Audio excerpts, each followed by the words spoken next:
સ્વભાવ એટલો એટલો બદલી ગયો, એટલો એટલો બદલી ગયો, બોલાવ્યો ન થાય. ઘણા ઘણાના સ્વભાવ તો ઓલા લવિંગિયા મરચા જેવો થઈ ગયો. કાંતિભાઈ, ઘણાનો સ્વભાવ લવિંગિયા મરચા જેવો થઈ ગયો.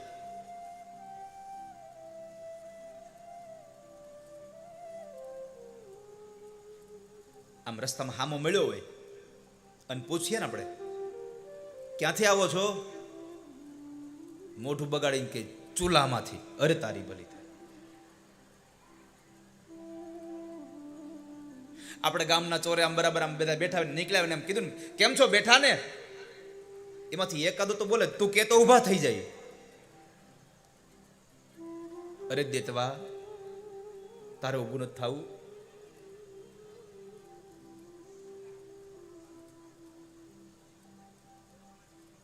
મજામાં? આટલું બોલો ને ત્યાં એમ કે તો મજા નહીં હોય તો તમે સારું કરી દેહો. માણસ સ્વભાવથી બદલી ગયો.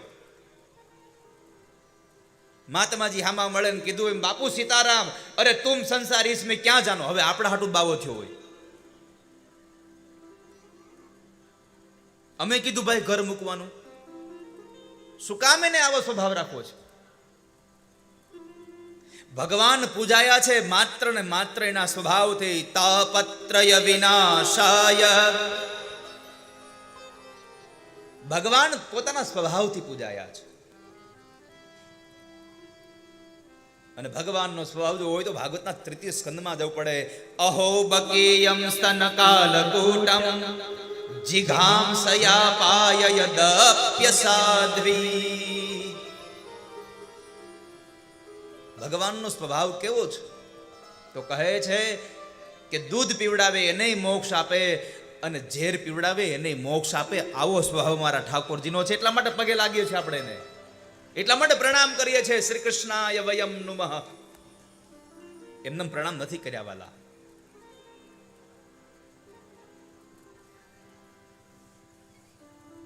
નાની નાની વાતમાં માણસ સનત કુમારો ઝઘડવા લાગ્યો છે અત્યારે.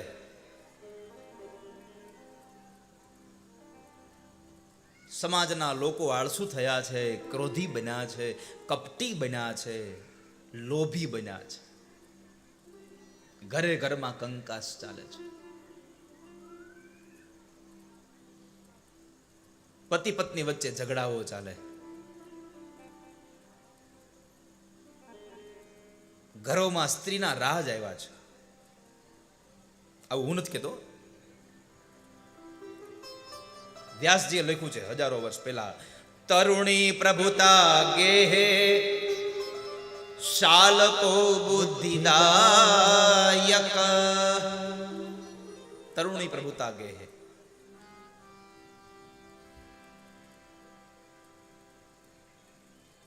ઘરમાં સ્ત્રીઓના રાજ આવ્યા છે. ગૌશાળામાં 21 રૂપિયા લખાવા છે. ઈચ્છા બહુ છે,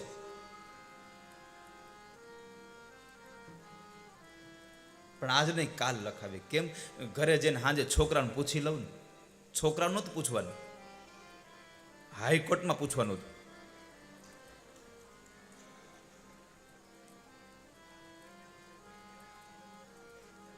અને હું રાજી છું.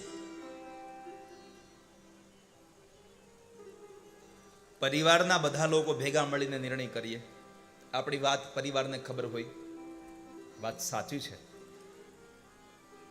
પણ બહેનોને મારી પ્રાર્થના છે કે જ્યારે તમારો પુરુષ ક્યાંય દાન દેવા માટે કોકને મદદ કરવાની વાત કરે ને, તો પહેલા એમ કે ઉભા રહ્યો, મારી પાસે થોડીક મૂડી પડી છે, એમાંથી થોડીક લેતા જાઓ, તમારે જે વધારે દેવી દેજો. કારણ કે તમે કહ્યું છે,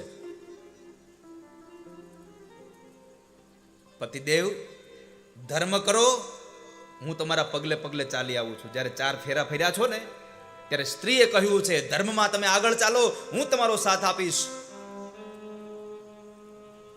વ્યવહારમાં તમે આગળ ચાલો, હું તમારો સાથ આપીશ. તમારા વંશની વૃદ્ધિ માટે પણ હું તમારો સાથ આપીશ. આ 3 નિયમો તમે લીધા છે. જ્યારે માંડવામાં ફેરા ફેર્યા છો ત્યારે.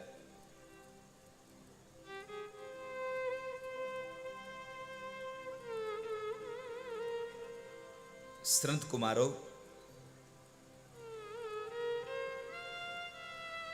સ્ત્રીઓના રાજ આવ્યા છે, કન્યાઓનો વિક્રય થઈ રહ્યો છે. મા બાપ પોતાની દીકરીને દહેજના બહારને વહેંચે છે, એને વેચી રહ્યા છે.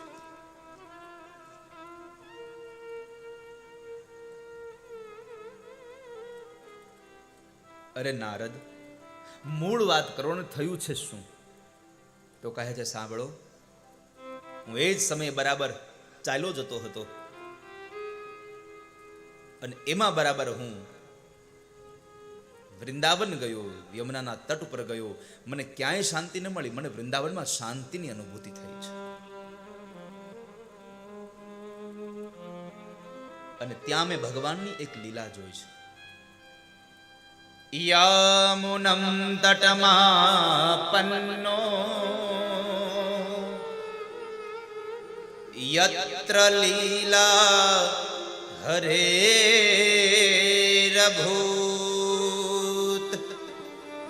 મેં ભગવાનની એક લીલાનું ત્યાં દર્શન કર્યું. યત્ર લીલા હરેરભૂત. નારદ, શું જોયું તમે? કલીના પ્રભાવનો પ્રસંગ છે સંત કુમારો, કે હું ચાલ્યો જતો હતો. યમુનાના જળની અંદર મેં સ્નાન કર્યું અને એ સ્નાન કર્યા પછી હું જ્યારે જતો હતો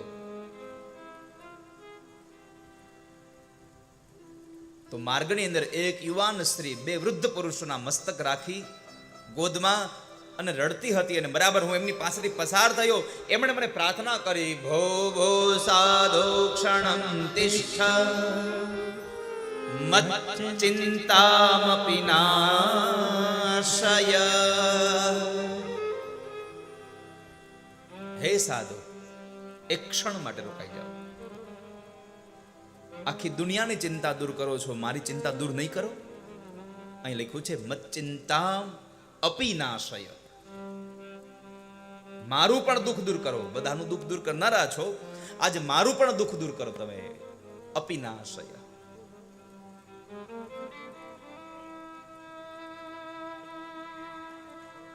નારદના પગ સ્તંભી ગયા, ઉભા રહ્યા છે. પ્રશ્ન કર્યો, સ્ત્રી તું કોણ છે, શું કામ રડે છે? સ્ત્રી કહે છે, મહારાજ, મારું નામ ભક્તિ છે, હું ભક્તિ છું. અરે તું તો ભગવાનની પ્રિય છો, છતાં તારી આવી દશા કેમ થઈ આજે? ભક્તિ રાણી કહે છે, મહારાજ, મારી દશા આમ એટલા માટે કે હું દ્રવિડ દેશમાં ઉત્પન્ન થઈ, કર્ણાટકમાં હું વૃદ્ધિ પામી, મહારાષ્ટ્રના ક્ષેત્રોમાં ફરતી ફરતી ફરતી ગુર્જરમાં આવી, ગુર્જરે જીર્ણતામ ગતા. જોકે ગુર્જરે જીર્ણતામ ગતા એટલે ઘણા બધા લોકો એમ કહે છે ગુજરાતમાં આવીને ભક્તિ ગરડી થઈ. ગુજરાતમાં આવીને જ્યાં ભક્તિ ગરડી થઈ,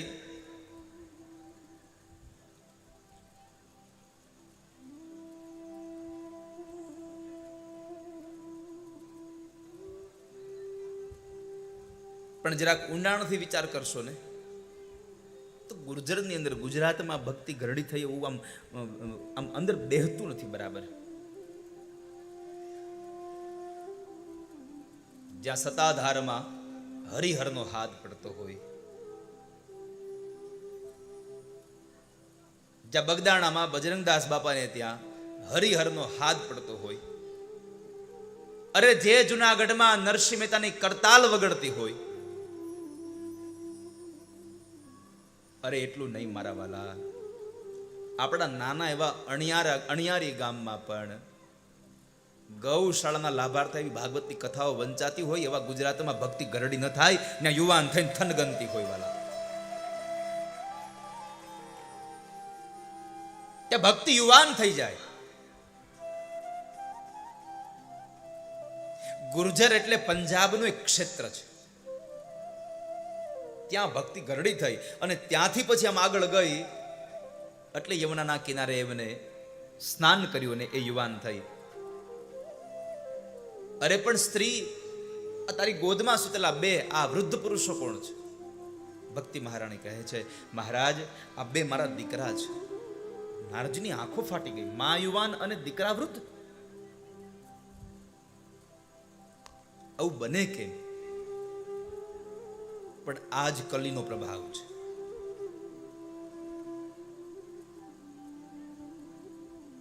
આ કળિયુગનો પ્રભાવ છે વાલા.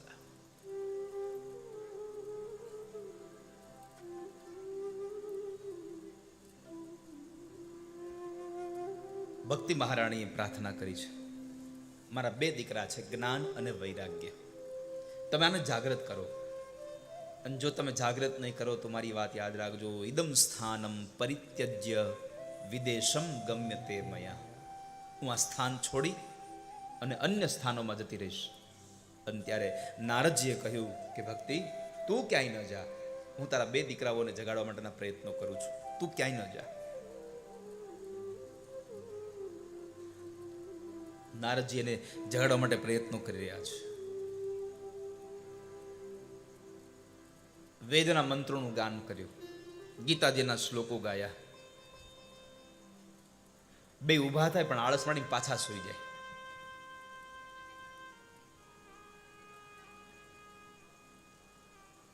આળસ મળીને પાછા સૂઈ જાય. એક બાજુ ભક્તિ એમ કહે છે, હું આ સ્થાન છોડી અને બીજે જતી રહીશ. અને ત્યારે દેવર્ષિ નારદે